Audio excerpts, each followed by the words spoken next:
Mga ka-sports, may malaking balita ngayon sa Gilas, Pilipinas. Mula sa NBA contract ni Kai Sotto, pag-akyat sa Asian Power Ranking hanggang sa pag-ayos ng kontrata ni Quinton Melara-Brown o mas kilala bilang QMB. Anong ibig sabihin nito sa laban kontra New Zealand All Blacks at Australia Men's National Basketball Team sa FIBA Basketball World Cup Asian Qualifiers? Simulan na natin. Kung trip mo po ang ganitong content, pay one follow at pa-subscribe na din. Tara po, simulan na natin.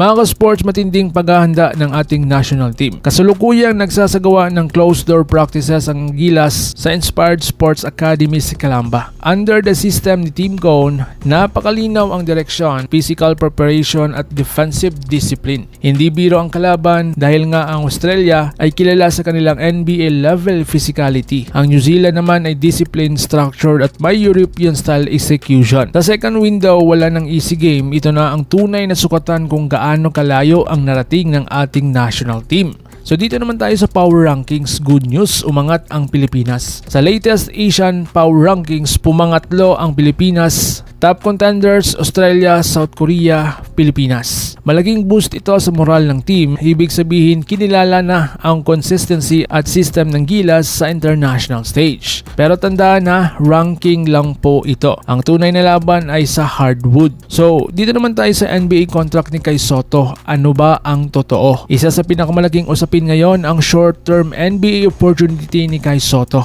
Dahil dito, minanage ang kanyang playing time, iniwasan ang injury risk, prioritize ang long-term career. May mga kumakalat na balitang pinigilan siya ng kanyang Japanese club, pero ayon sa mga reports, pumayag daw ang team niya at ang management ang nagdesisyon na unahin ang kanyang professional opportunity. So ngayon, strategic move ba ito? Possible? Oo. Dahil kung makapasok si Kai sa NBA rotation, mas malaki ang impact nito sa Philippine basketball sa long term. So mga sports, si QMB, ang pagbabalik niya ay mahalaga. Nagkaroon ng initial contract issue sa pagitan ng kampo ni QMB at ang Samahan ng Basketball ng Pilipinas o SPP. Pero ngayon, plansado na po ang lahat. Malaking bagay ito dahil si QMB ay may taas na 6'10" versatile big, may shooting range, kayang mag-switch ng defense. Sa laban kontra Australia at New Zealand, mahalaga ang size at mobility. At dito papasok ang papel ni QMB. So ngayon mga sports bonus update tayo, PBA import na si Bolbo. Sa PBA side, may usap-usapan tungkol sa 7'3" import ng talk and text na tinawag na si Bolbol. Kung totoo ang 3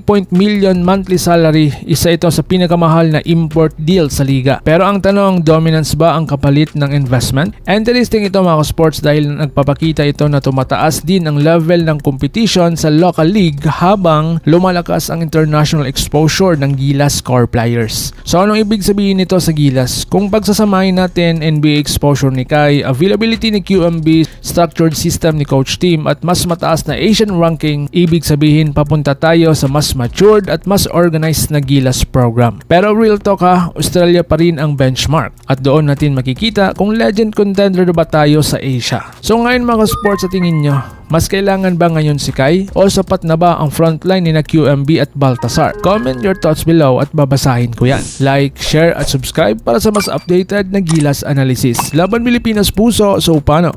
Ingat po kayo.